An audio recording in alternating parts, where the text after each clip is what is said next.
fall out. If I use a downward cut, they'd come here through the collarbone, pull the weapon out this way. Tom Richardson, curator of the Oriental Gallery at the Royal Armouries in Leeds, has been studying the development of one of the earliest death weapons in the history of warfare. A weapon that, according to ancient Chinese legends from the 4th century, was favoured by General Lu Bu of the Three Kingdoms period for its enormous killing potential. This is a Chinese halberd, ji, which can be wielded in two hands, either for thrusting or for cutting with. Long weapons like these are a mainstay of Chinese infantry from a very early period. The ji was a long and powerful weapon that combined a heavy steel or bronze spear tip with the curved metal blade of the axe. Its development dates back to the Shang dynasty that ruled China over 3 millennia ago. That's the key thing with these weapons. They can be used as spears, but they can also be used as cutting weapons wielded in two hands. You can imagine from the size of the weapon just how powerfully this can be wielded. What made the ji a groundbreaking invention was that it was a multi-assault weapon. The spear end allowed the user to stab, and the blade of the axe could be used to slash and hook, making it a triple attack weapon. The best areas to target with the halberd would have been areas where there were blood vessels that were quite close to the skin, say arteries that would rapidly bleed and cause death of the combatant through loss of blood. It was not only the battlefield where weapons were used to kill. It was common in rural China for bandits to strike with no warning, sacking temples and robbing villages. To combat such attacks, there are legends of a deadly weapon that could not only defend against spears, staffs and swords, but was also effective against multiple attackers. Deer antler sabers were known throughout China. These specialized bladed weapons date to around the 18th century and consist of two crossed steel crescents. This crossing produces 4 curved claw-like points, one of which is extended as the main blade. They're believed to have last been used in anger by a legendary kung fu master, Dong Hai Chuan, who studied ancient martial techniques in the mountains of China. In the 19th century, he's said to have defeated many armed bandits while moving like a hurricane. Chinese martial artists Zhang Yi, Yan Hong and Zhang Zhen are researching the ancient techniques of this mystery weapon. What I have here is a pair of Yan Yang Yu, an ancient weapon. I've been practicing and using them for 6 years. As a weapon, it's very mean and very special. Its techniques include scratching, flapping, and checking. The deer antler sabers allow Yan to defend himself against the staff and straight sword because his hooking and trapping techniques break their energy. These are not toys, but genuine weapons, which cause casualties. When being used like this, they could stab at your enemy's throat. As they are designed as direct appendages of the hand, they can trap weapons while also cutting and slashing, making them the ultimate short weapon. Since they're small, they can be concealed and used as a stealth weapon for assassinations. And as we'll see, stealth was an important element in some of China's most effective weapons.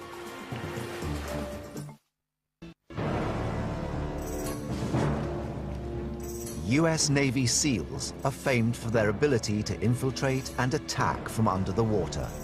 But is it possible that ancient covert operatives used the same techniques thousands of years ago? There are legends of a secret weapon known as the MAC. It's really like a long needle, and in that respect it parallels the Italian stiletto. If you watch a lot of American gangster films, they use ice picks. It's exactly the same thing. The MAC is a mysterious weapon that is not listed in traditional ancient Chinese military manuals. According to legend, it was developed in the sacred mountains of Ma in central China during the Song dynasty between the 10th and 13th centuries. These are the MAC. They work on a simple level. They can spin on a 360-degree axis. It allows me to move them.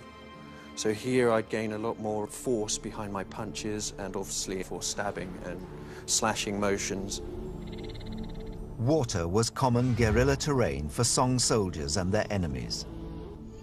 All major ancient Chinese towns were built around rivers, lakes, and paddy fields. It's said that soldiers and assassins operating in these areas used the MAC to dispatch the sentries that patrolled buildings and ships at the water's edge. As a stealth weapon, it's easily concealed. It's kind of like the modern commando knife that you see Navy SEALs and Royal Marines use nowadays. It doesn't have the same edge, but it is utilized very easily in exactly the same way. Researchers today are looking into how the needles were actually used by covert forces in sentry removal.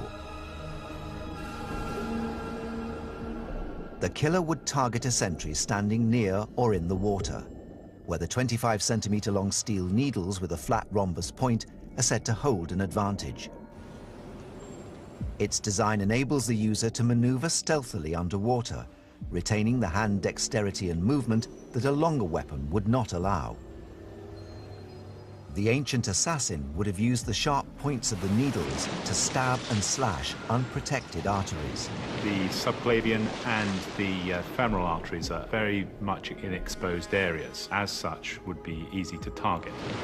If they targeted these areas and they'd driven one of these MAC needles into the artery, it'd be very difficult for the artery to close. If you managed to get them in between the ribs, the lungs would deflate so that the combatant can't breathe. To complete their analysis of the MAC, the team will compare it with a longer weapon in a water combat situation. On land, a small weapon like the MAC would be no match for longer weapons with their extended range and heavier weight. The team wants to know whether the same applies in water.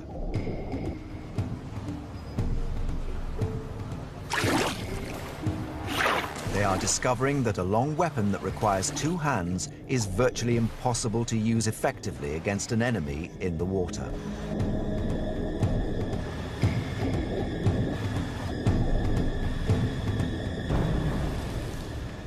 The attempts of the practitioner to try and penetrate the water with the weapon was very, very difficult because of all the resistance. This thing almost hydroplaned across the top of the water and lost all its power. The results are that the MAC is indeed a very effective underwater weapon. Very much the ultimate stealth weapon in that time. Like the MAC, the 9-section chain whip could have easily been concealed. Though its reach and unique abilities would have made it a land weapon, one that was deceptively vicious. The 9-section chain whip is a weapon that was used to inflict both slashing and piercing injuries. Consisting of 9 linked metal segments, the whip has a handle at one end and a metal dart at the other. The best place to target would have been an unarmored area, such as the face, or the eyes, or the side of the head. It's thought that the 9-section chain whip was first deployed on the battlefield as a tertiary weapon during the Jin dynasty of the 5th century AD.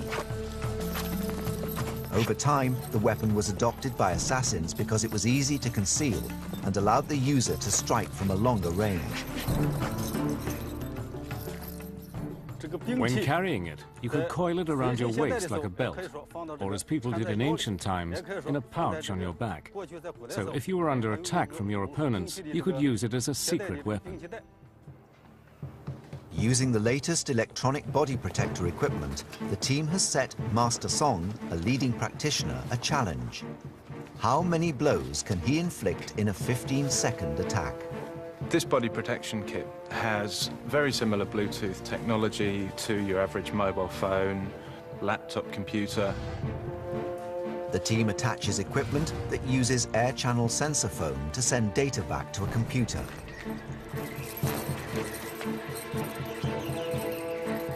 It will record Master Song's attack speed during a 15-second period.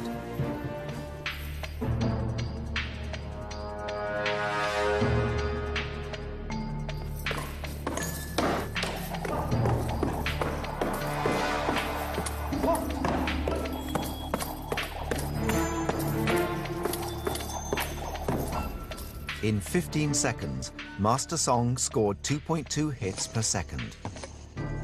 33 hits in 15 seconds. Can you imagine what kind of effect 33 hits on someone's body, like you've just seen, would make? If you hit the side of the neck, then obviously you can take out some of the carotid vessels and jugular veins and cause bleeding. If you hit the side of the head, you can possibly cause hemorrhagings inside the brain as a result of piercing that area of the brain. The tests have shown that the hidden weapons developed for assassination attacks would have inflicted lethal wounds when in the right hands. But sometimes assassins required a weapon that had to remain hidden. Ancient Chinese engineers set their minds to designing such a device. This was 2,000 years before the invention of the high-velocity sniper rifle that can hit a target from over 1,000 meters, a different kind of unseen weapon. All sorts of devices were invented to enable covert operations to get close to powerful individuals, to kill them, basically. According to an ancient Chinese legend, there was a weapon that allowed the assassin to shoot his target in the face with a poisonous dart. The device was triggered when the assassin bowed. The reason for the face being targeted is that it's not covered by anything and isn't armored. Chinese assassins were expert in using poisons derived from animals found in the western mountains of China. Everything from snake, spiders, and centipede poison was used to kill, and kill fast. If you have a poisonous needle going into the skin of the face is very well supplied by blood vessels, and any poison will be rapidly disseminated throughout the body and would probably reach the brain very quickly. The back crossbow is believed to have been invented around the 11th century by Xu Liang Chen, but how the device delivered the poison has remained a mystery for over 1,000 years. Now, the idea of these pieces is that they could be secreted about the person of the assassin, so he could get reasonably close to his target without being discovered. It probably would have been something of a suicide mission, because this was the only armament he'd probably be able to get through, and once he'd fired these things off, he would have probably been cut down pretty quickly by any kind of guards or retainers. Poring over forgotten Chinese manuscripts, leading model maker Richard Windley is deciphering the back crossbow's mechanical components. Now, this was strapped to the back of the assassin, and when he got close enough to his target, he would bow, and as he was bowing, this would line up with his target. He pulls a little hidden cord, which releases the trigger, and one single bolt is fired. The internal mechanical components of the device allowed the single missile to be latched into the trigger mechanism and then set by using the pressure of the mechanical spring. This is the bolt which we're hoping to fire from this device. There's a little groove on the collar which locks into the trigger mechanism, so when the trigger's released, it just simply unlatches that, and that's projected through the front of the device. Although it's believed that this weapon was manufactured, mystery surrounds its effectiveness. For the first time in hundreds of years, the ancient design will be tested. Leading Shaolin Kung Fu fighter Ian Armstrong will investigate its potential as an efficient poison delivery system. The issue, I think, with this is accuracy, that if I bow and lift my head so that I can look at the target that I'm shooting at, I'll shoot myself in the back of the head. So I have to drop the head, which means I'm shooting blind. The back crossbow would have been fitted under the assassin's clothes, and the string attached to the trigger mechanism fed through his sleeve. The machine's design meant that the assassin needed assistance in setting the mechanism before going on his mission. Okay. Yep. With the mechanism set, Ian will attempt to hit a target from 10 paces away. Okay, now if you'd like to bend down now.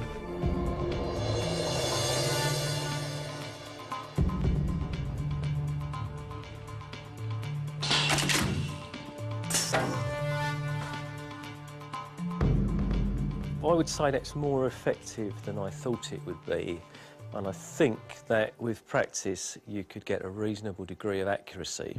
The missile penetrated the target to a depth of around 5 centimeters, deep enough to deliver poison into the unprotected skin. It hit fairly centrally, a little bit low. It would be enough to hit a human body,